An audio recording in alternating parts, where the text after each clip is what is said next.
Ahoy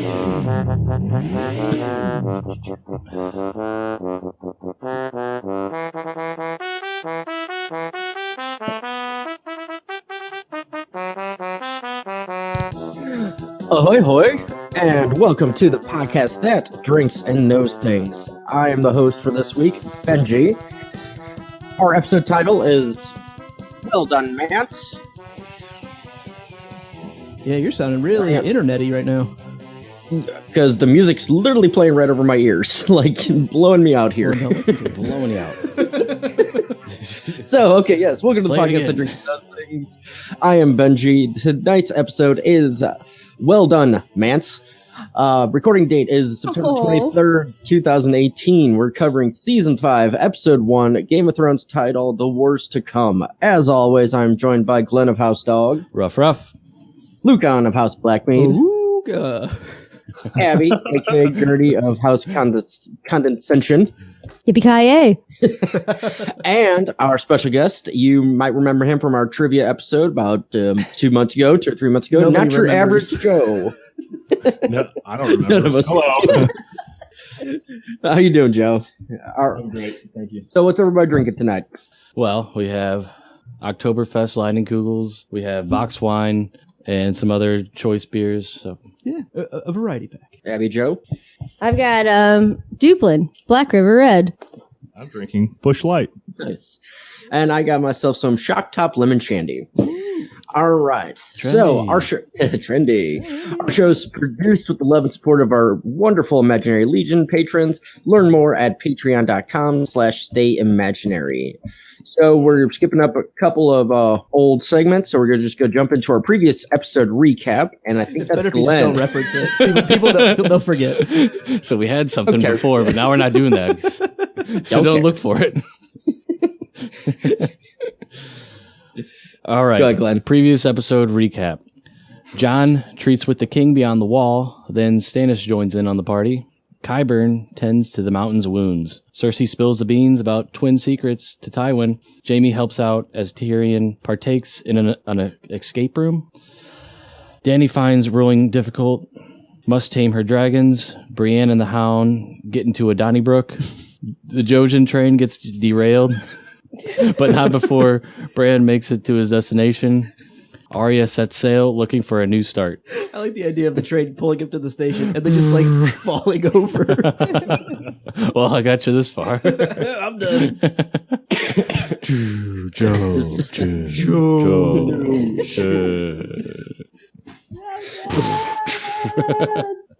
All right, so like I said before, we're covering Season 5, Episode 1. Episode duration was 59 minutes. It first aired on April 12th, 2015. It was directed by Michael Slovis. I think that might be where they got the name Clovis. Slovis. They were written by David Benioff and D.D. Weiss. Abby, go ahead with the episode description. Season 5. Go ahead. Season 5 premiere. Cersei and Jaime adjust to a world without Tywin. Varys reveals a conspiracy to Tyrion. Dany faces a new threat to her rule. Jon is caught between two kings. Okay, so we're ready to get on with our Quill and Tankard Pub trivia. I'm pulling up my questions here. Give me a second. All right, so I'm just going to go right into it. What character's name is first spoken in this episode? Man, we haven't had a name or a question like this in a while from Benj. Like the first person to say a word? Or the first person whose name is said. No. There is a character who was first named this episode. Their name was spoken for the first time this episode. Okay. I think there were a couple, but maybe there are multiple answers. Thumbs up when you're ready. I can't see Abby and Joe. Yeah. Nah, Thumbs down for now still. Okay. All right, hit the music, Luke. How do you know this? That's what I do. I drink and I know things. And when you're ready, 3, 2, 1, hit enter. I always put it in the wrong spot. Sorry. Did Joe put one down? No. Okay. All right. So no one got it correct. Well, there were a couple answers. Well, therefore, I got it correct. There were a couple answers, Luke. So what was, But the correct answer is Rhaegal and Viserion. They'd never been named. I am contesting this bullshit Yeah, because I didn't understand the last question. time I asked about this, nope, this is bullshit question. Nope. Because last time I asked about this, I said, have they ever been named before? Yeah, I think like a couple times ago, they're named after her brother and this person and Drago. In the series, this is the first time they were named because Drogon was only named episode 9 or episode I think we've got 4 for 4 contesting this question because Olivar is also named for the first time. No, he's not. We learned Oliver's name last season when he hooked up with Loras. I don't think I'm not contesting that it's the first time. I'm just contesting the fact that you over there, you knowers and drinkers over there, told me that last time I asked about the name of these dragons, that it was not that they had been named before. The other character that's named for the first time here is Massador, who is one of the people in Marine with Danny. It's real early. She calls him. What about the guy with me? Yep, I forgot. I couldn't remember his name. I didn't have his name. So if you had that answer, I would accept that. But Malara was never named. They didn't say it, but she was. Didn't say it. See, what about the guy I thought the question Mance was asked who was the for first food? person to say something or something like that. Whatever. Mance's Can guy, you think he of another asked- question at all? Yeah, I got one. It seems like it's a pretty contested question. All right, I thought it was a The tough people one, have but it's spoken. fair. I mean, it's an IMDb question. I got it straight from there, so that's where I stole from. But fine. What does Loras's birthmark resemble? Oh shit. Did you hear me? All right, 3, 2, 1, hit enter. How do you know this? That's what I do. I drink and I know things.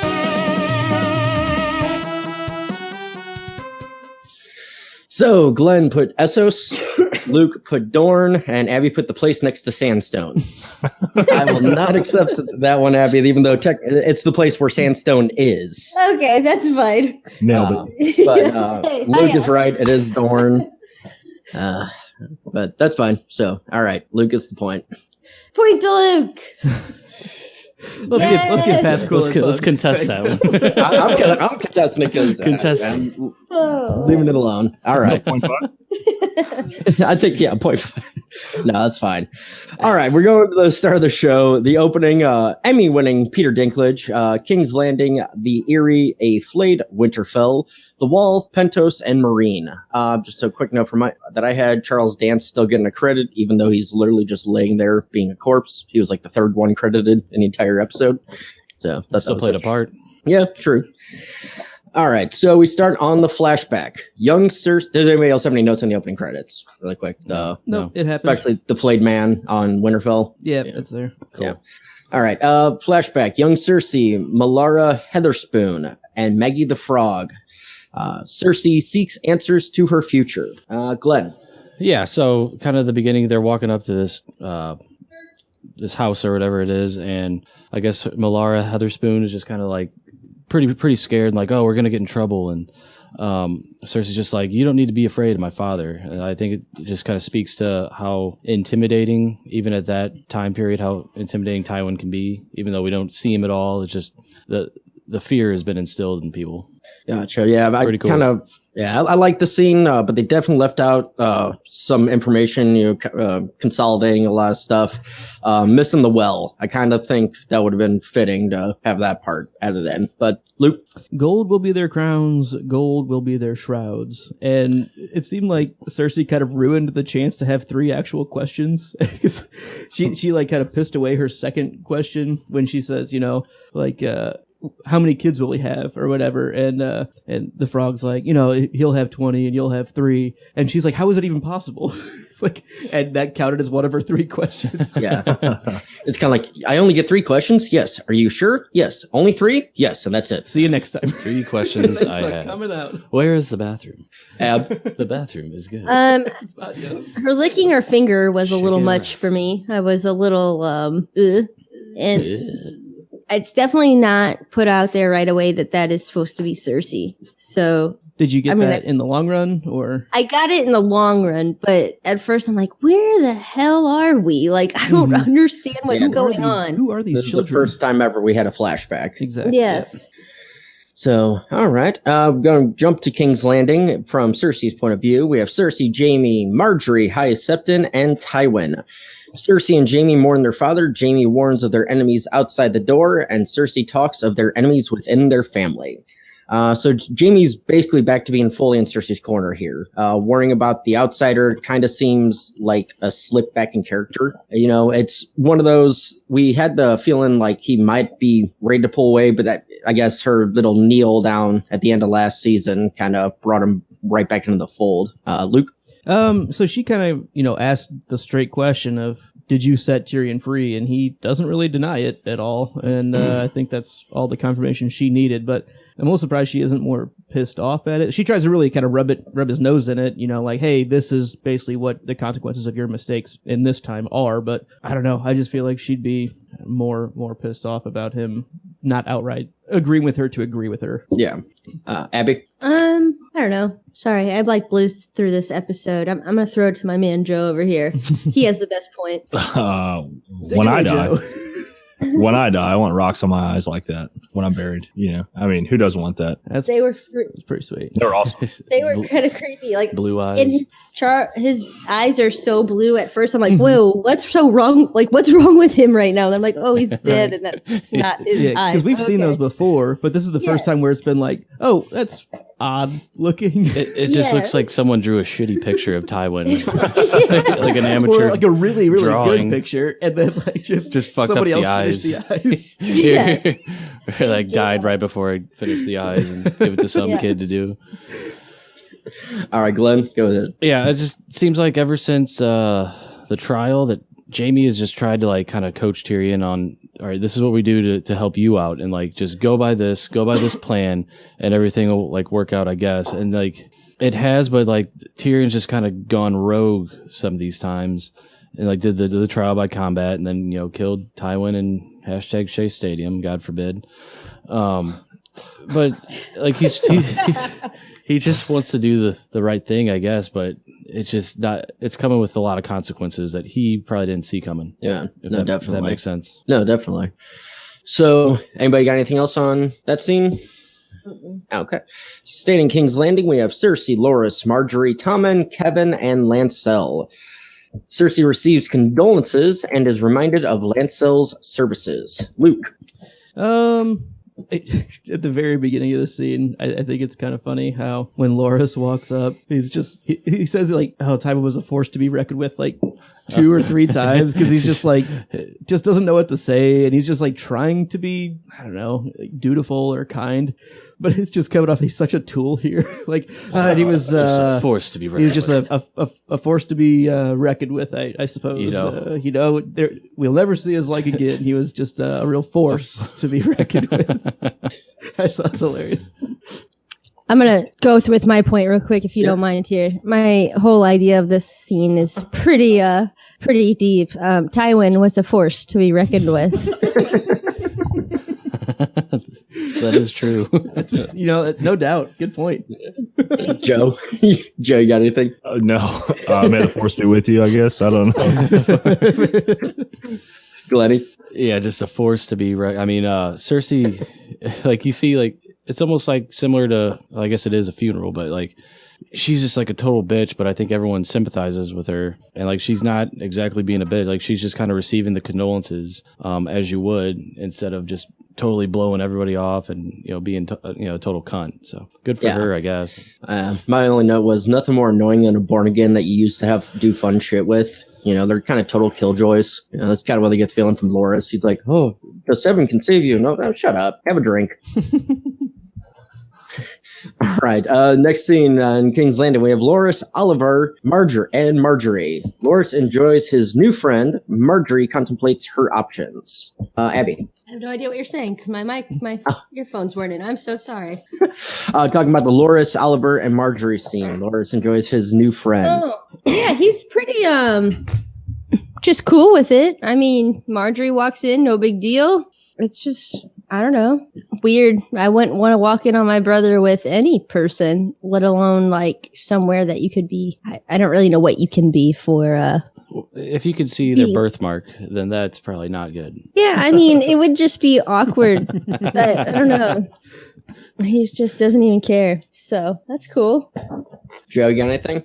My only thought here was, I mean, she's about to be queen. If Cersei walked in on Jaime with another guy, would she A, join in, or B, be mad at him for getting oral and anal from somebody else? I think she would probably straight up kill Jaime. I think she would no hesitation. That's my feeling on it. At least Kill Jaime and probably take the other person and torture him or something like that. Yeah, I think so. That's hers. That's she does not share.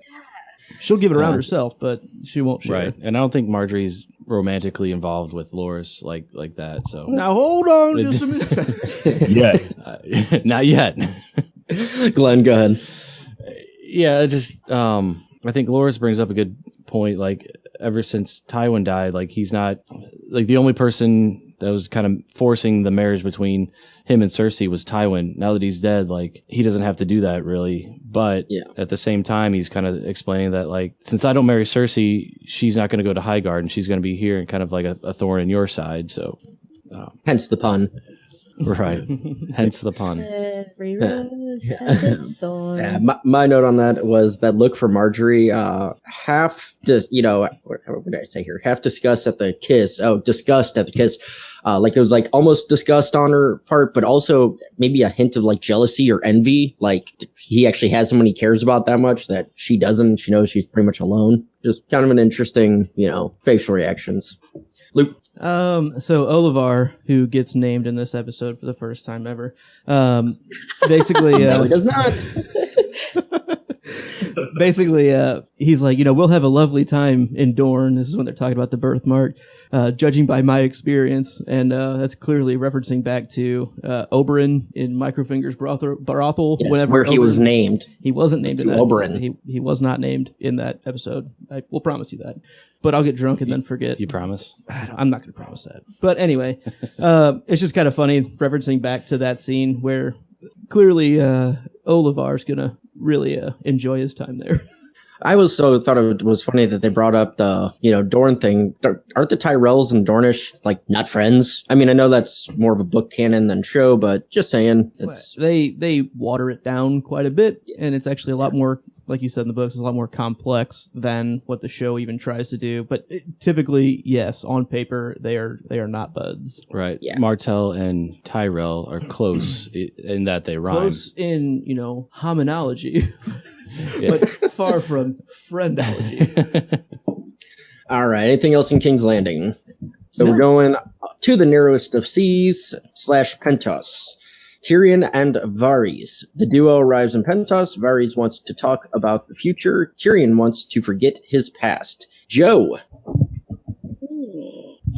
Well, I mean, I've never had to shove my own fecal matter through an air hole, but I'm sure he's drinking to forget that. I like their interaction in this scene between the two. They start off calling each other their nicknames that aren't so flattering, and then they go into actually having a conversation. Glenn? Yeah, you see this scene, like, Varys clearly has an agenda, about Targaryen restoration, and then, like, Tyrion totally defeated he has a different agenda, and that's just to kind of drink his life away. Yeah, so he definitely broken. Two different agendas clashing at the same time. A clash of agendas. My note on it was sometimes you got to make room to get the more booze in. That was an impressive vomit. I'm assuming you got a picture of it. I think it's coming up right here. And then no. Luke. Yeah, like Varys seems to offer up quite a bit of info about working with Illyrio Mopatis and how many mistakes they've made. That's kind of led them to both Tyrion and Varys' current position. So I know early on, season 1, we had the scene with Varys and Illyrio. Abby, does this connecting that dot for you finally? No. I still don't know who the fuck Illyrio is. So the basically second scene of the first episode. No, I know exactly what scene you're talking about. No, I'm saying even before that, we've met Illyrio before that with Dany and Viserys. He's the one who sold Dany to the Dothraki, basically at the wedding. Did he give her? He walked up with a gift. Yeah. Okay. The 3 dragon eggs. Dem eggs. The drag. Okay. Yeah, that's Illyrio. He's a fishmonger in Pentos. Right. He doesn't get a lot of Okay. screen time though, which Yeah. was I'm not surprised that she doesn't. Yeah, no, and that's why No. I was asking the question, because I know we've Yeah. asked you, like, hey, keep thinking about who Varys Yeah. was talking about in the Dragon Skull dungeon scene with Arya, right? Right. This is finally where that's absolutely confirmed that it was That Varys this and is who it Illyrio is. who it was, Okay. because they are working together, is what you find out here. Is real quick, is Ilario well known? Because you saw him at King's Landing that in season 1. I mean, would people recognize him? Like, think? if he just was on screen right now, I don't think so. I don't think. You mean like the fan watchers, or like no, people like around, like people around King's Landing? people in the harem I think people more in Essos would be better chance to like the to pick him out of a merchants in lineup Karth, or something. like the merchant king in Karth. He seemed to know who he was. But Yeah. And I would have, But not like people in King's Landing wouldn't be able to. Yeah, I don't know. I mean, I'm not sure. So this is like a random question, but we know like Jaqen Hagar, who was in the cage, is not the Jaqen we get later on. And we also know that we have a Dario 1.0 and a Dario 2.0. Is this Illyrio the same? We didn't see Illyrio here, I don't think. Oh, you just, oh, okay. They talk about him. Notice, reference. They're basically like, hey, Oh, we're okay. we're at my colleague Illyrio's palace or whatever. Because they don't like to keep the same actors. So how would I ever find this shit out? Who Right, that's what I knows? was Especially like, I after- thought your question, I was like, there's no way the show watcher's going to recognize him unless they're Hey, it's Illyrio. oh, Yeah, hey, it's the guy. Unless you give a previously on, kind of like it's on the Remember previous this one or fucking something. guy? Yeah, he also looks Like they different. did with Barristan 9 seasons after he had been a thing. I wonder what's going to happen today. I wonder if Barristan's going to show up. Sure. And actually, wasn't in the original pilot George Martin Illyrio? Probably. I think so, yeah. I don't- yeah. I knew he had a part. I couldn't remember if he played Illyrio or someone else. But But I heard that was just like terrible. Like, yeah. Yeah, I haven't seen the original pilot, but I don't think they Yeah. released it because I mean, I have it. I have it. I just haven't watched it. No, no. collecting dust. So, Abby, got anything else on this first Tyrion Varys scene? Nope. Okay. So next, Tyrion Varys, the spider tries to convince the imp to travel with him to help guide the Dragon Queen. Glenn. Yeah, so you see Varys kind of explain how, we need somebody as the king, that's gonna, the Seven Kingdoms need someone with a bowl of porridge that's not too hot and a bowl of porridge that's not too cold. Basically, that's his, kind of way of saying that we need somebody kind of right in the middle. Someone just right. Just right. Goldilocks, baby. You gotta have compassion. And I like Tyrion's line, and the castles are made of gingerbread and the moats are filled with blackberry wine. The powerful will always prey on the powerless. That's how they became powerful. And that's true. I mean, it's the haves will always have and the have-nots will have not. And Well, it is unfortunately true, and I like Vari's response to that of, what if we've just grown so numb to that being the issue that we can't even think of it being another way? Like, let's go ahead and fucking try. Like, Yeah. I was like I liked his take on that. agreed. Go ahead with your note. So yeah, the Tyrion also is called out for having compassion, and Tyrion's like, well, compassion? Yes, I killed my lover with my bare hands. I shot my own father with a crossbow. And Varys is just like, I never said you were perfect. Ab. I'm just going to take us back here real quick just for a second because I have nothing on this scene. He really did kill Tyrion while he was on the pooper. Yeah, you weren't here for When- that episode. You killed No. Tyrion? That's Or, right. sorry, Tyrion killed my man, Tywin. It's a tongue twister. He didn't take Taiwan, any shit yes. from him. Yeah, what a way to go. Yeah. That's all. What a way to go. Yeah, you actually just watched that, about a little over 2 hours ago now? Yes, yep. Yeah, and you did record it, right? I recorded it All so right. you guys can watch it and laugh at me when I do this. Tywin, you motherfucking moron. What the fuck? Shit or get off the pot. You get another chance at these jokes that we more poop jokes. And we're poop. Yeah, exactly. Joe, you got anything for this other scene? No, I don't have anything for this. All right. Intro promo. So we're going to talk about our other show. Luke, going to tell us about the podcast that must not be named. See, but it's the host green color. Yeah. Go ahead, though. Sure, the podcast that must not be named is a Harry Potter reread podcast with me and our sister Melissa. Spoiler free for the most part. We do every 5 chapters open up our unrestricted section because as avid rereaders, it's pretty tough to only talk about things in that single chapter. It's kind of nice to let it breathe and kind of talk about, well, from these 5 chapters, these are some of the connective tissue with things that happen later in the books. And yeah, it's been a lot of fun. We just started Goblet of Fire, which is book 4. And yeah, check it out. We'd appreciate it. All right, awesome. So, next scene, we are in Marine. White Rat, Whore, Son of the Harpy, Danny, Barristan, Grey Worm, Missandei, and some random kid.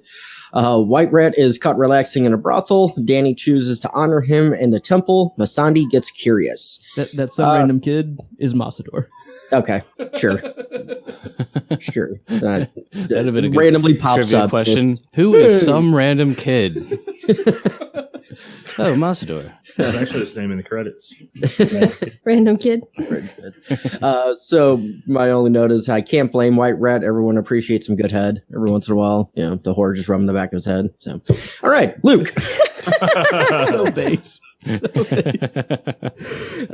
Danny choosing to honor the murdered Unsullied in hopes of provoking the Sons of the Harpy to kind of show themselves. You know, it's I like her. You know, they can do this, but guess what? We're going to kind of basically make a saint out of this guy to piss them off more so that they maybe make a more public move so that we can kind of draw them out and catch them in a trap kind of deal. I guess spring it on them. That's kind of what I'm taking from it. What was her quote about the snake? It's easier to cut off a snake's head when it's, I don't remember the exact Yeah, I don't remember word. exactly what she says, but yeah, I mean, essentially it's easier to cut off the head of the main snake rather than all of the tails that are going around or, you know, whatever.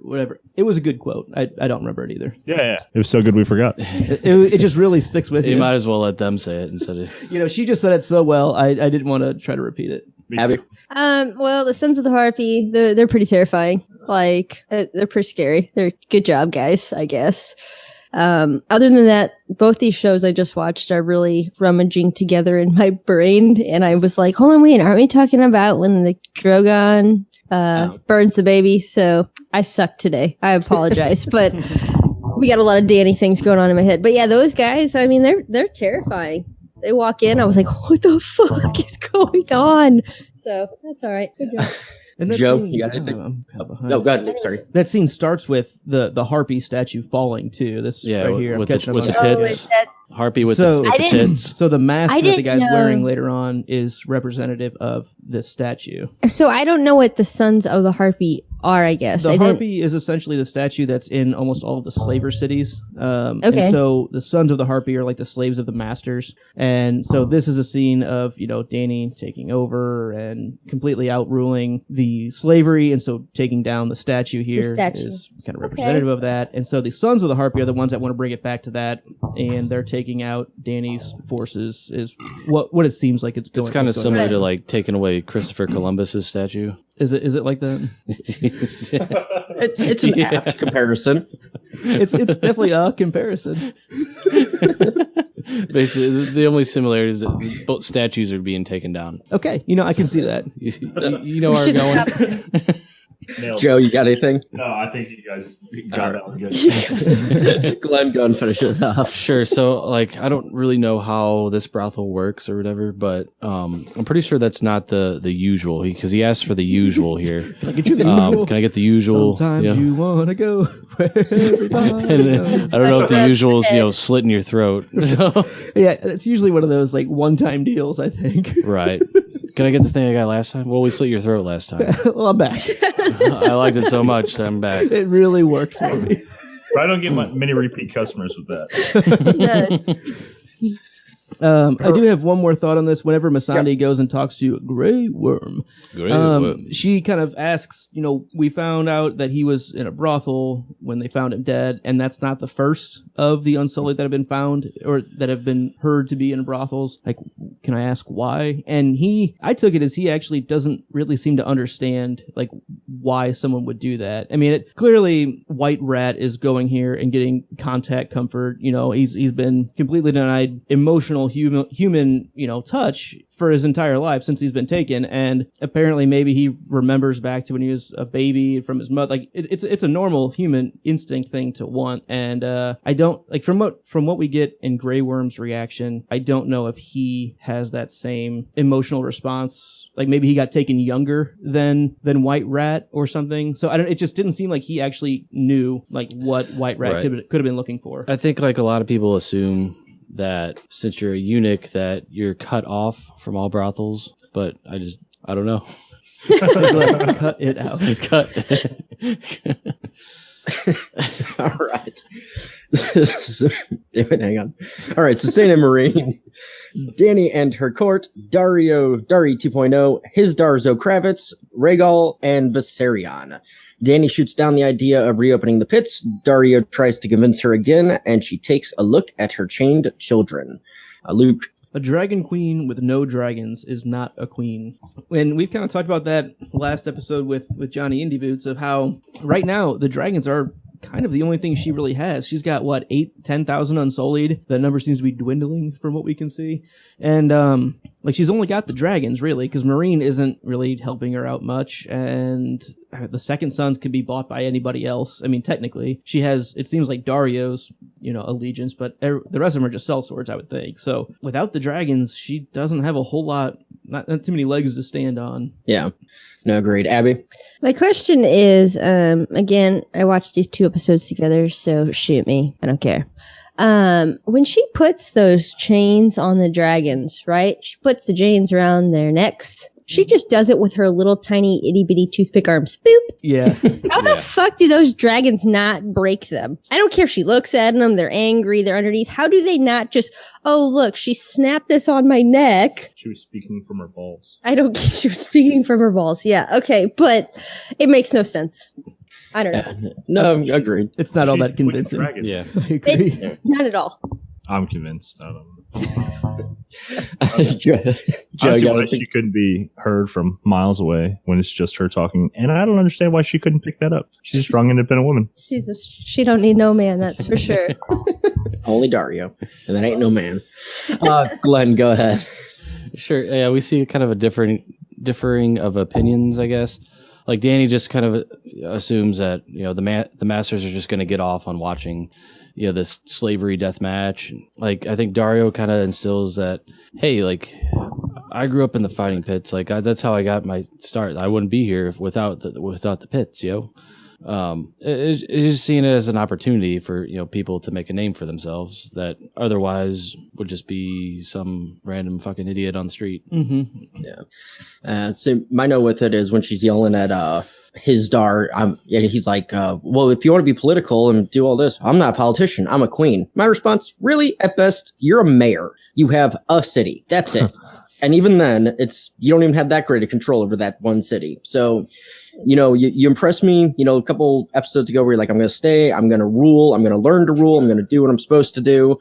But now, no, you're just falling back to your stubborn, my way or the highway. You're in charge of the Parks and Recs department. My dream in life. I think we see a different side of Dario here. Normally he's trying to woo her. He brings her all kinds of flowers.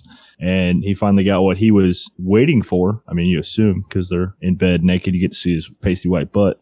Yeah, and disappointment. And he's like, look, a dragon queen without dragons, you're not a queen. So, yeah, I mean, I understand there's a lot going on. She's getting advice from every direction possible, but a lot of chiefs over here, not a lot of Indians. I mean, he wooed his way in there, but now that he's in there, he's just kind of speaking his mind. Yeah. So I feel like this isn't the first time he's bedded her, right? She had him take his clothes off. I think you're supposed to assume that that they made coitus previously. It's safe to assume. Excuse me, can we make some coitus, please? Let's go back to the coitus. Can we get more coitus over here? Hey, Madge, give us the coitus. All right. Oh, boy. Hey, we got anything else on Danny and Marine? Nope. No. Nothing? All right. We're Jojo going to head on. Golden train just Joe, head on up to the wall. John, Ollie, Sam, Gilly, Thor, Slint, Mel, Davos, and Stannis. Ghost train. John gives Ollie a lesson. Sam swears to Gilly again. Stannis lets John in on his plans. Abby, here's yours. Well, I just don't understand how Slint's still alive. That's it. He needs to go. He's a traitor, a coward. I don't think the Night's Watch allows that. Off with his head. They need to slint his throat. They need to do anything to his throat. Anything at all. It would be fine with me. Decorate it with a bouquet of flowers. Would that work for you, Em? That would be fine as long as they were like Venus flytraps. There that you go. That'd be fine. Joe? Is this the same scene where Melisandre and John go up in? Yes. Okay. Somebody's lying, Ben. Oh no, am I? Yeah. Who's? Ben. Sorry, Benji. So Yeah, go for Melisandre says that she's not cold because Oh, it burns within. And my only thought there is you might want to get that checked out because that's probably not healthy. It burns within, and it's itchy on Right. Tuesdays. Yeah, That's signs of hypothermia. it burns and it itches. That's so. signs of LSB, I believe. LSV. I think she's shoved that with LSV. or AIDs. LSV. So Would you like it too? Gonna interest you into that she made coitus with too many people. one. Makes me worry about status. Speaking of Stannis, my note has Stannis is just kind of having John doing all his dirty work. He's just kind of like, hey, go talk to Mance. Go do this. Like, we need to do all this stuff. It's like a video game, right? yeah, like a video game, like Assassin's Creed or something like that, where, hey, go over do this. If And you it's do like, this, then I'll tell you the one piece of information that I have that's valuable to any fucking person ever. yeah, and it's just like you're doing a lot of favors for everyone, and they're not doing a goddamn thing. What's in it for me? Yeah, my only note on this was kind of the part you're talking about, Joe going up in the elevator where Mel's like, "Are you a virgin, Jon Snow?" He's like, "No." She's good, and I'm just reading into it, but in the back of her head, she's like, "I won't have to burn you then." Fucking red. Well, it burns within, so I mean, she might burn him. Benji, your note there was exactly as they were going up my thought. I was like, oh, thank God, John, you're not a virgin. Thank God, you may survive. We'll have to see. Luke. Mel needs antibiotics. That's from Connie Super and shit. That's pretty good. Well, hey, look, if John has the same thing that she has, it'll cancel out, right? Offsetting penalties. Yeah. No yards are awarded, and may Right. God have mercy on your cock. Stannis wants. God have mercy on your cock. That's what just got me. Kind of go along with what Glenn was saying. Stannis wants John to convince the free folk to kneel, and he's planning on rewarding them with lands and citizenship. It's a pretty good deal. I mean, honestly, it seems like they want to go beyond the wall, right? They want to come to the south side of the wall for protection. Seems like a pretty simple sell. And I'm using that word as a prison term as well. They look at it as a prison cell. And so I don't think it's going to be convincing to them. But from Stannis' perspective, it's a pretty damn good offer. I mean, it's very, very reasonable. These people that all he's heard of growing up is they're savages and like the worst kind of people ever. But he's straight up saying, I'm not going to worry about that. Like, come and join us. And that's cool. And it was similar to what, I guess Mance offered John was like, either we're going to kill you guys or you let us through. It was kind of a similar, like, obviously do this or, but then now the shoe's on the other foot, just open it. God damn it. Shoes on the other foot this time. And like Mance is now in the position where, either ride or die. Yeah. And going back to the Mel part really quick, Johnny Be Crazy recommends the Littlefinger lamb skin. Could help solve some issues. I think you can get that at the Microfingers Wonder Emporium. Flea Bottom Emporium. Well, I think those are only sold at like gas stations for 25 cents. They only fit on your micro finger. Why are condoms always so baggy? You got to tie them off. All right. A gas station in the middle of nowhere, for $1. You can get a condom, a bottle of cologne, and a Bud Dry 24 ounce. No. And I'm talking the bathrooms with Oh, gotcha. The 25-cent machine. the 25-cent machine. You get a bottle of cologne. The whole girls' bathroom is totally different. I think it's gentlemen's part. I'm just saying. Tylenol. Oh, it's not at every bathroom. It's just only like middle of nowhere kind of places. And a gas ginseng. stations. And a ginseng pill. You can get that in there. A ginseng pill. Yeah. Those are 50 cents. Yeah. All right, so we're gonna go down to the Vale. We have Sansa, Microfinger, Robin, and Lord Royce. Robin gets schooled in swordplay, and Microfinger gets a note. I'm trying to remember who I had start. Joe, you're up on that one. I like how Sansa is sitting there, just watching it. Like, I could do better than that. And I'm Sansa. And I'm Sansa. She's just watching, and Sansa. Hello, I don't know the guy's Chips name, and but he salsa. Oh, yeah. he fights like a girl with palsy, and I died laughing. No, I probably shouldn't have, but We should have made that the title of the That would have been a episode. great episode title. It would have been a good one. It was offered up. I immediately said absolutely no. Veto. No. sorry. You can bleep that out for the. No, you're good. No, you're good. It's in the episode.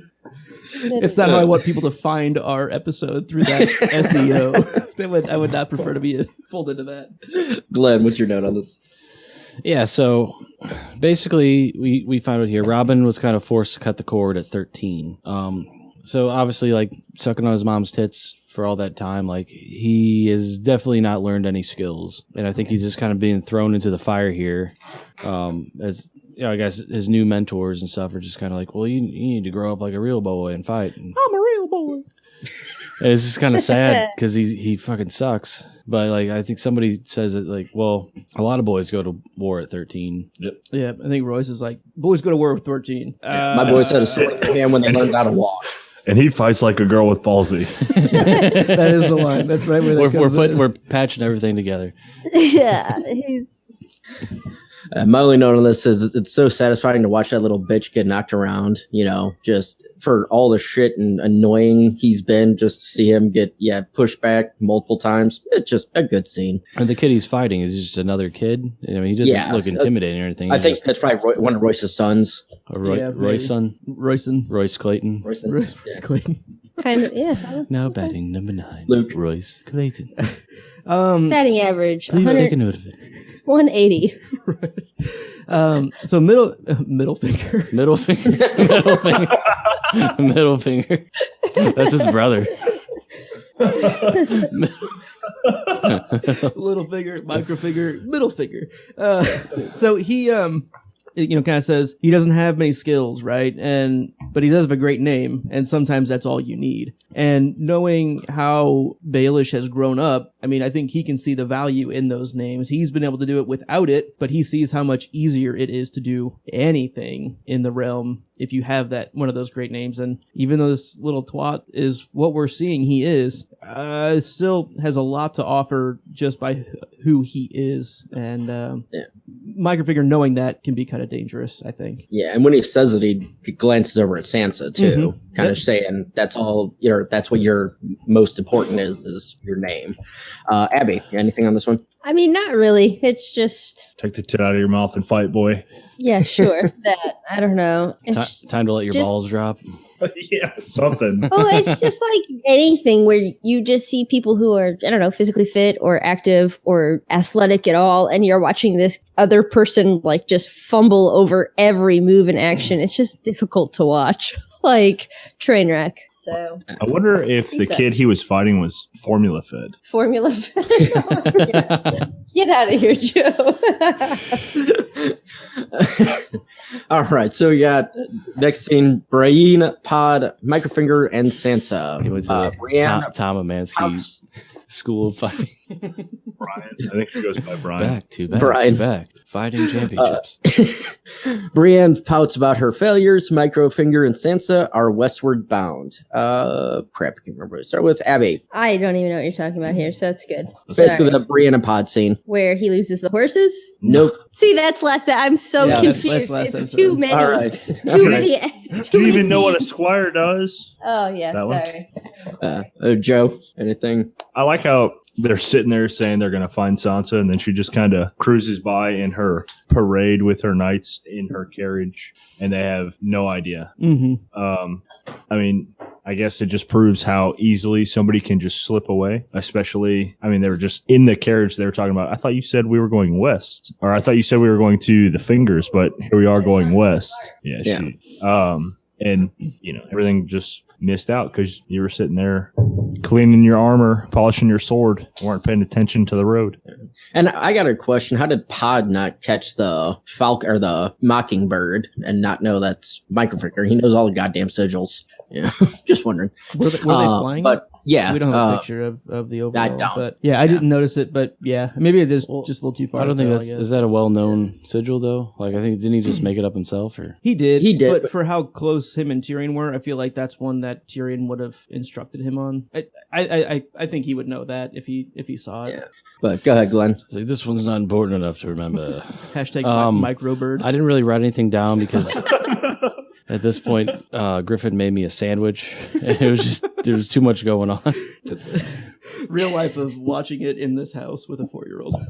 Right. No, he was screaming like earlier in the episode, and he's like he has all these like toys of food or something, and he's like, "What can I get you?" or whatever. And I was like, just give me a sandwich. He's like, I can do that. and so at this point, he comes back with this sandwich with watermelon and cucumbers. Bread, cucumber, watermelon, bread. So amazing. Anyways, I didn't write anything down, but I guess Brienne just kind of being a bitch, like taking out on Pod, and he really didn't do anything wrong. Like Pod's like through this whole process has been a sport. He's trying. He tries. A for effort. And he just gets grilled like all the time. It just kind of She kind of was. I mean, she was a little rotten here to him for no reason. She's pissed off because she lost Arya. And I mean, I understand her reasoning, but they're not. It's not valid. Yeah. Like, no, I understand. I agree. My only note is I gotta wonder what Microfinger has up his sleeve. Because we saw him put the note. Anyway, no, it is interesting that, they're traveling westward. It's even at this point, I was like, where the hell are they going? Because completely new storyline to everything. So I was like, let's find out. Loop. Yeah, Brienne doesn't really seem to handle her anger or disappointment all that well, right? I mean, she really takes it out on Pod here, and he's really trying. I mean, he's doing his best, but she doesn't want to be a leader, and but it's kind of good to see that he seems to be resilient at least, or maybe kind of purposefully oblivious. Like he's just like, well, I'm not going to worry about her being kind of mean or pissy to me, and I'm just going to keep doing my thing because it's kind of my only option. So, and then he stays. And then, the narrow miss of the wagon train going by. It's one of those narrow misses that the characters will never know about, kind of thing. A Jojen train. So, all right, we are on our final scene. Quick. So we have Jon and Mance up the wall. Jon pleads with Mance to bend the knee. We'll start with Joe. Well, I kind of grouped all of it together, but I will save my best line for the next little part we have. Fair enough. Right here, you can't really tell what Mance is going to do. I mean, he's listening to Jon, I don't know. I had no idea what he was going to do when I watched it for the first time. And then, I don't want to spoil it for anybody that's listening. But Abby, go ahead, take it away. Take it away. You're on my cord again. Oh, well. Take it away, Ern. Hey, Ern. Anyways. I just listened to the season 3 movie special, so I'm all about the skull. He's the best part, and that's the shrunken head on the night bus. The shrunken head in the night bus. I knew I was going to get my comment in. Here it comes. You ready for it? Most annoying intro to a movie, because when you stop watching that movie and it comes back in, that's what it is. Just saying. I could have done without the shrunken head. But just to be clear, we're talking about the Harry Potter and the Prisoner of Azkaban DVD. Yes. Yes. Or the Blu-ray when you're sitting on like the title screen. Oh, yes. Yeah. It's pretty fucking annoying. Yeah, I'm on. Take it away. And then it would just repeat. Yeah, and then fall asleep watching it. It's like an 18-second thing too. So and it's then, like really, no, and then you wake up, but you can't really move or whatever, and you're just kind of like, or it's like 3 in the morning, your boyfriend is not supposed to be at your house, and that's what you wake up to, and he has to go push his car down the street past Mr. Jones's house. It's a whole thing. So, anyways, Joe, you want me to cut her off? You want me to mute her? No. Mrs. Hogan, if you're listening, she's not talking about me. I'm just going to let you know that. I hope she is. Yeah, right. I don't know. I really like Mance. I think last episode we see he's just a good dude, and we see John like really doesn't want him to die, and all of just his morals, what he's going to stand for or what he will fall for. And it's heartbreaking because I feel like at this point we don't want Mance to die. So it's sad. This scene is hashtag sad. Hashtag. Yeah, so kind of to start off, because you guys kind of have like similar things, I take it. But kind of Mance is like, or what's the punishment? Like, how are they gonna kill me or whatever? Well, you're gonna be burned at the stake or whatever. And he's just like, well, that's terrible. Like, that's a bad way to go. That's a bad way to go. I just can't. I don't want people to see me scorched and screaming or whatever. It's like that'd be terrible. But it's better than betraying everything I believe. Mm-hmm. So he's just kind of, I'm not going to bend the knee. Fuck that. And I'll go down for it. So tell him to go fuck himself. Exactly. It kind of ties into my note of I just wanted the freedom to make my mistakes. That's all I ever wanted. And so it kind of plays up the, like you said, Glenn, I'm not going to bend the knee. I'm going to be a free man. I'm going to die a free man. Live free or die burning. The line that's kind of right before what Glenn and Ben were just talking about, John calls him out and just like, he calls him afraid, and Mance is like, yeah, I'm afraid. There's no shame in that. And I thought that was a pretty reasonable response to him. It's a lot like, again, we one of the things that really stuck with me with Ned Stark's character is can a man truly be brave if he's afraid? And that's the only time a man can be brave, is because guess what? If you're not afraid in a time where people are going to call you being brave, then it probably either wasn't that much of an issue or you're kind of missing a few points here. I don't know. And it seems to fit those two characters well, that like you kind of have to understand the weight of a situation to truly be considered brave under those circumstances in their characters' minds. Right. And he doesn't want to live in a world where he kind of went against his ways a bit, and even the people that are following him, he's telling them to believe this way, one way or whatever, and then he goes against that, like he's just gonna lose them, is what he thinks or whatever. But so I got a question, I guess. So we didn't see, but was it Torrhen Stark that did the same exact thing? Really, the king who knelt. The king who knelt. Yep. So, knelt to Aegon the Conqueror, right, when the dragons were on their way. It's just, do you think? Do you think one way over the other, or does it just depend on who the company is? Should Mance have done it? Right. It's a tough question. I'll answer that. Go for it. I'd rather die on my feet than live on my knees. So good for Mance. He stood up for what he believed in, and he was not going to turn his back on everything that had been shoved down his throat his entire life on how they lived their lives. So, his people would have looked at him, because you were threatened to be burned at a stake, you turned your back on us. I understand what is being offered, but he's also offering them survival. By bending the knee, he's offering them life south of the wall. That's what Torrhen Stark did. He bent the knee to save all his people. Very much like Bran and Theon. Like when Theon says, you will bend the knee to me, you will tell me the Winterfell is mine. You will do this so I save the people of Winterfell. I can't kneel. I'm a cripple. Right. Exactly. So, he didn't bend the knee, and, he's not going to die. I don't know. But he's going to live his life on his I feel like both of them are honorable in very different ways. It's one of those tough situations, which is why even Joe is like, I didn't know which way he was going to go. And because you can kind of almost justify it either way. I think Mance chose the right position for himself. He chose to leave the life of servitude at the Wall to go join the Free Folk, and ended up leading them, knowing what it was like where they came from. But he's also leading them back there. Yeah. That's kind of part of it as well. So he made the choice to go do this. They've never known anything different. They know it's dangerous where they're at, and under his leadership, they're getting a chance to go, south of the wall. But I wouldn't be surprised if, as a first-time watcher at the time or whatever, Mance definitely has to sacrifice himself here. But that doesn't mean everyone north of the wall has to make the same choice that Mance did. He made the choice for their own respect and kind of made that huge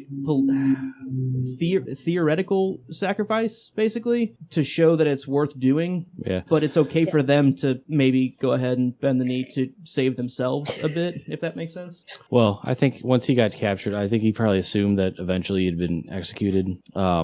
So, like, how the fuck is he supposed to know that they're going to keep their word? Like, they might just be trying to, use them, if you will. So, and if we want to take it one step further, too, regardless. So Stannis keeps his word, but he still turned his back on the Night's Watch. He will answer for that. So he's dying either way. But Stannis already said he'd give him a full pardon if he bent the knee, so it wouldn't matter. I guess so. But the Night's Watch doesn't serve the kings. The king still has that power to do that. Well, who makes these fucking rules? Shit. Kings do. I do. A lot of Kings, them. yeah. Let's get to that actual final scene. Yeah. So the actual final scene is Mance, Stannis, Mel, Jon, Kingsman, brothers of the Night's Watch. Stannis gives one more opportunity for the king beyond the wall to submit and feeds him to the fire. Jon gives an honorable death. Glenn, go and start us off. So I think you saw Jon just respected Mance like so much that he gave him the mercy. But I think in the long run, it'll probably ruffle the feathers with Stannis. And like another point, I guess I want to bring up real quick is a lot of people like at Castle Black have never seen this kind of execution really before. It just seems like they've burned like the dead, but not like somebody being burned at the stake alive, and it just seemed like a lot of people were just kind of disgusted at kind of what they saw. Is kind of the first time, if you see it, 10 times, you're not gonna blink, but for the first time, you kind of see this happen. You get to smell, you get to all this different stuff, and then it'd be kind of eye opening, I would think. Yeah. No, definitely. My only note on it is this is a tough scene to watch. Just seeing the fear and pain on Mance's face, and honestly, I'd say he chose poorly, personally. But it's like you said, Joe. Better to die on your feet than live on your knees. So it's he made the right call for himself, but for his people, I don't know, because that might be the fate they're all facing now. Luke. The line that really sticks out to me here is "I wish you good fortune in the wars to come." It's a saying that we hear a few times throughout the books, and I'm glad they included it here. I don't know. It's just kind of a neat, like, well, I've said my piece, and I know the fighting is going to continue, and good luck to you. Like I've played my part, didn't work out for me, and good luck moving forward. I like that line. Abby. I mean, Jon knows what he's doing here, and he still decided to end it. So, I don't know. Yeah. Big balls. He's got big balls. Joe finishes off. So I was saving my line, which was I'd rather die on my feet than live on my knees for this one. But I will go with I'm a fan of how Jon puts him out of his misery, shoots him in the heart with an arrow. Mm-hmm. I mean, Jon's probably going to, he'll might not hear the end of that, but good for him, because I like him, would not like to see somebody burned alive and have to listen to their screams the entire time. I'd rather just give them the quick silent pill, so that way they can, their body feels takes the brunt of it, but their mind and doesn't. Yeah, like showing the little bit of mercy there, I think goes a long way for Jon's character, and because he did respect Mance and he learned a lot from Mance. So why let this torture go on when, the end game's the same? Like, just fuck you and your gods. Like, I don't fucking care. Right. Save this man. Like, kill this guy and be done with it. Like, if that's what the end game needs to be, let's just fucking do it. It just almost seemed like he was like kind of disgusted watching it and just like, goddamn, I need to do something. Yeah, Definitely. So that's the end of the episode. We'll go into episode title accuracy, The Worst to Come. As Luke mentioned, it is a reference to a line that Mance had. It also references a line that Varys had to Tyrion in Where Are You Going to Be in the War to Come? So it was a double reference on that. Any thoughts on the title of the episode? No. Okay. Yeah, I think it's fair. It's the biggest scene in the episode. I don't think there's this is a pretty classic premiere Like there's a lot of pieces moving, but not a whole lot actually happening. Kind of a lot of talky, and that's like the one action thing that happens, and that's the one takeaway line from it. I think so. Fair. So all right. So description accuracy. Season 5 premiere. Yeah, Agreed? that was Okay. Yeah. Cersei and Jaime adjust to a world without Tywin. Yeah. Okay. The start to. Varys reveals a conspiracy to Tyrion, I guess. You can call it conspiracy. Sure. Dany faces a new threat to her rule, I guess, with his sons. And then Jon is caught between two kings. Not really. I mean, one king's captured, one king's just telling them There's two kings. There is two kings, We yes. two kings are at the wall. All right. Anybody got any thoughts on Oh yeah, the that accuracy? Christmas song. I remember that one. Yeah, thanks. All right. So we're going to go to least favorite thing. Glenn, what was your least favorite thing? Let me think. Probably, I don't know. I don't really have it's kind of just seemed like a very simple episode. Nothing like I think Luke just said, not a lot going on, just kind of a little reminder of where everyone's at kind of. And then like almost watching like a chess match when, just the beginning of the match when they're just thinking over the board and not really moving. So it's just kind of the board without movement. No moving parts. The moving parts. So my note on it was Dany back to her stubborn ways, kind of the I'm a queen and I do as I say, or do as I say. It feels like a step back from where she was heading at the end of last season. So that's all, Luke. I don't know. I don't really dislike much of this episode. I'm not saying it's like, a perfect episode or anything. Just nothing really stands out to me as being bad or like, I mean, there's some consolidation things that, I mean, whatever. Maggie the Frog, it's shortened up a bit. I'll say that. Some of the shortening of the Maggie the Frog prophecy. That's fair. Is she related to Kermit? Cousins, twice removed. the Frog. It's my cousin Maggie the Frog. Hey, Maggie. Abby, you got anything? My least favorite thing is I believe that this was in the previous episode. We learned about these children and fireballs being thrown Yeah. in a wall of safety. And then there's nothing at all in this episode. So I get no Bran, which it's probably my first time I've been like, I didn't get any Bran in this episode. I'm so upset. Raisin Bran. But it really left out a pretty big climax last time, right? Like, I mean, there's a guy in a tree. Is he in a tree or is a tree? I don't really know. There's some ravens, right? There's some children throwing fireballs. Okay, my other thought was on this episode last time, literally, you could have had 1,000 children try out for this, and you got the one that threw rainbows? Come on. I mean, she's got fireballs in her hands. Come on. Anyways, none of that. Joe, you got anything for least favorite? I'm going to pull a Glenn here. It's just your standard run-of-the-mill episode. He does listen. Your run-of-the-mill episode. So I'm going to go in reverse order, though, for favorite things. Joe, what was your favorite thing? I would say that how Mance went out. He went out. Cheers. He went out like a man in my eyes. Mance the man. Man, hence on man. Mance. Man. He went out mansely. Gotcha. Not Nancely. I'm gonna go with the Tyrion Varys, them both being kind of annoyed with each other and handing shit and taking shits, and I don't know, it was pretty funny. I liked it. Yeah, Jon taking Mance out as an act of mercy. That's definitely my favorite part here.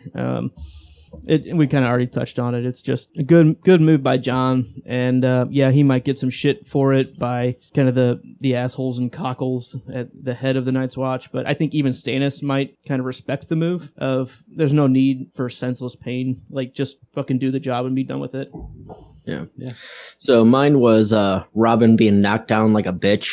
It was just so satisfying, like I said before, just seeing him just, I don't know, get what's been coming to him. He needs to be trained. So, Glenn? Yeah, my favorite thing, and not necessarily because the scene was like great or anything, but the flashback scene, just like the fact that they do flashbacks, I like that. Like, I think that's something that's cool, especially for the viewer of this is stuff that we're talking about. Let's actually see it or whatever. And so it's cool to see that kind of stuff. Like, come to screen, I guess. Not necessarily saying that like the way they did this one was awesome or great or anything, but like it is cool to see flashbacks every now and then. Yeah, I like it. Exactly. So, really quick, I know we talked about one podcast already. I'm going to talk about our other one that we have out at this time, which is the podcast that floats down here. It's myself, Luke, and our sister Melissa again, talking about Stephen King's It. We are just over halfway through. I think our halfway through episode releases in about a week or two. Luke is our first time. What's that? Hopefully, yeah. Luke is our first time reader on it. He's never read any Stephen King, barely seen any of the movies. So it's kind of interesting to get his point of view of not knowing what's coming. I've seen a bunch of the movies, only read a handful of books, and Melissa's a kind of expert on it. So you get our insights on it. We kind of recap everything and keep it above PG-13. We match the book. Yeah, we match the book. We're probably a little less racy than the book from what I've read. Yeah. Yes. We haven't killed each other yet. But if you like Stephen King, if you like It, make sure you check out our podcast over there at thepodcastthat.com. You can find all of our shows. Like, subscribe, and rate us, everything like that. That way, it just helps spread the word. So, all right, to our first time Watcher on the Wall predictions. Abby, you got anything that you think's coming up next week or this season? Okay. Oh, are you kidding me? Yeah, we're just kidding. That was a total joke, Ab. Okay, no, Joe just unplugged my mic. Oh, so, classic. Yeah. Classic show. So, classic podcast ready. humor, studio humor. Prediction number 1: there will be wars to come. Prediction number 2. Oh, sorry, I don't really have any predictions, but can I ask a question here instead of all my predictions? Sure, let's do that. Okay, because it might be more of me trying to be predicting things. I don't know.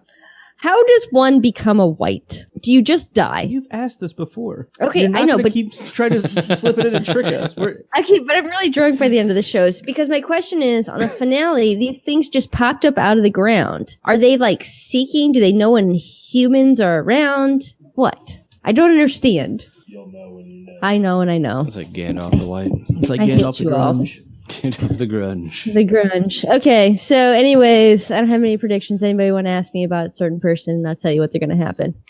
Dear Sansa. Abby, Sansa. Okay. Dear reader, Sansa is going west, not wherever she thought she was going, and Microfinger is taking her back to King's Landing to Cersei. Dun dun dun. Okay, so that's 3. What's gonna be?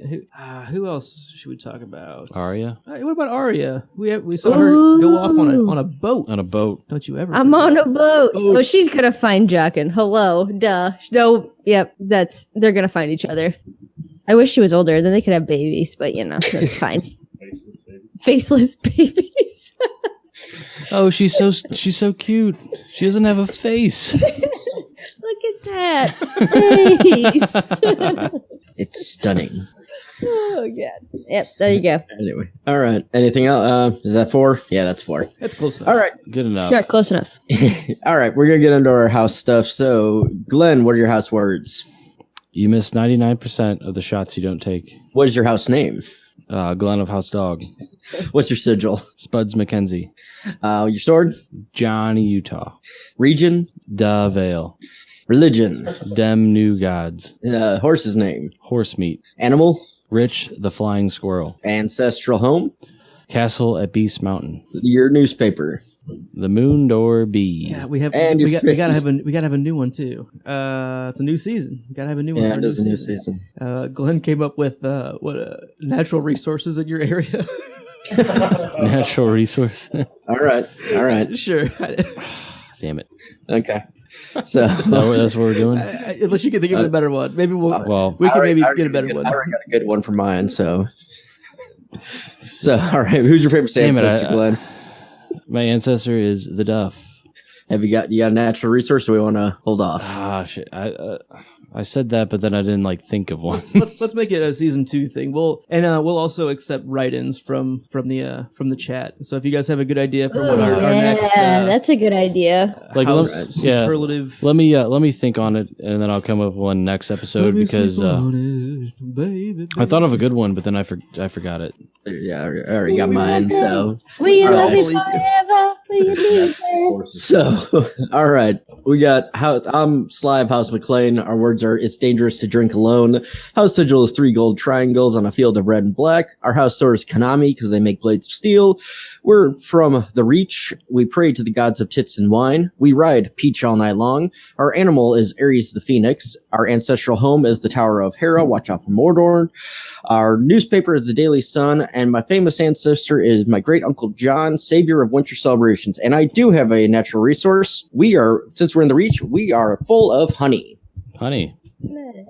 And you can find me on Twitter at Sly McLean. Lucan, what's your house name? Lucan of House Blackmaid. What are your words? Ours is the drink. Your sigil? An obsidian black chalice on a gold and blue checky background. Your house sword? House sword is where is it? Why can't I see it? I mean, it's Sweet Sting. Is that not showing up? That's Stormlands. Oh, I typed it on the wrong one. Sorry. I was like, yeah, what's your region? Sweet Sting. We actually just moved in between seasons to the Stormlands. Okay. Crossroads Inn, business is not banging like it used to. We're going where I want to go, where the people are. Where they know your name? I was going more Little Mermaid. Oh, okay. Yeah. A haven for Cliff Clavin. Haven for Cliff Clavin. What's your religion? The old gods. We're taking a What's weirwood seedling down with us to the Stormlands. And I ride Cherry. All right. Your animal? Paris the Parrot. And your home, ancestral home. We're actually getting rid of those large, oversized trucks to move the keep with us. Black Cast Keep went with us to the Stormlands. We took the keep on wheels, if you will. Wide load. Oversized load. The Black Cast food truck. The Black Cask Take. What's your newspaper? The Drowned Word. And your ancestor? Ashmere Rivers.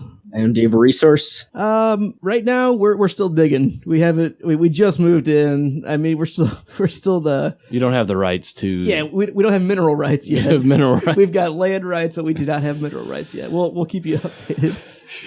And you can find me on my personal Twitter at Luca Ferocious. Final thought, it sure was a premiere. Good on you, John. Yepes. Of all the episodes, it was one. It did happen. Abby, what's your house words? We don't quit. What's your house name? Oh, I am Gertie of House Condescension. What's your sigil? It's a field of white with a raven sitting on up top, an pointed black chevron. I don't know, that was all jacked up, but cool. What's your sword? Gunther. Your region? We live north of the wall. Your religion? We pray to the old gods. Your horse's name? That'd be Odin. Animal? JJ, the honey badger. She don't give a shit. What's JJ stand for? Judge Judy. There you go. Ancestral home? We hail from Gertie's Gallows. Your newspaper? We read the Nightly Raven. Your ancestor? That'd be Casey Jones. And do you have a resource? No. Ice. Yeah, a lot of ice. A lot of fucking ice. Maybe some trees. Yep. All right, Joe, finish us off. What's your house name? The House of Pain. All right, Podrick's cousin. What's your words? Don't poke the bear. Do you have a sigil? It's a salmon jumping while a bear is reaching with his mouth and a bald eagle swooping. That's my 7. What's your sword? Her name is Heathen. Your region? I'd probably be a wildling. Nice. Who do you pray to? Death. Nice. Nice. I like it. Your horse's name? His name's Johnny Cash. Very good. Okay. Your animal? It's Baldy the bald eagle. He's majestic as fuck. Your ancestral home? Your mom's house. Do you have a newspaper? No, we can't read. Okay, fair enough. And what are you digging for? I don't know. Haven't decided yet. Fair enough. And Abby, what's your Twitter? I'm sorry, I didn't ask you. Oh, mine is at Go Home Gertie. And my final thought would be, like Davos, why is there a G in night? Good night. Fair enough. All right. Joe, you on Twitter? No, I didn't do social media. Sorry, guys. That's fair. All right. And actually, Glenn, I don't think you did. You gave by your Twitter. You're the best one, so save for the end. At popsicle stand. All right. So, to finish this off, become a Patreon to get access to our epilogue episodes and other exclusive content from other shows. Learn more at patreon.com/stayimaginary. For all the ways you can help keep our beer bank full, check out thepodcastthat.com patreon.com/support us. Follow us on Twitter at Know and Drink. Send us a digital raven at knowandrink@gmail.com. Subscribe, like, rate, leave comments on iTunes and YouTube. Make sure you hit that like button. Real quick, and until next special time. thank you to all of our Yes. new subscribers. We appreciate you guys hitting that subscribe button. It really helps us a lot. We appreciate it. Thank you. Thanks. Yes, thank you very much. And until next time. As always, I still don't know, so I'll just drink. As always, don't turn your back on the wolf pack. Go, Joe. As always, take your vitamins. As always, winter is coming, and so am I. And as always, stay imaginary. Thank you, folks. How do you know this? That's what I do. I drink and I know things. I drink. And I drink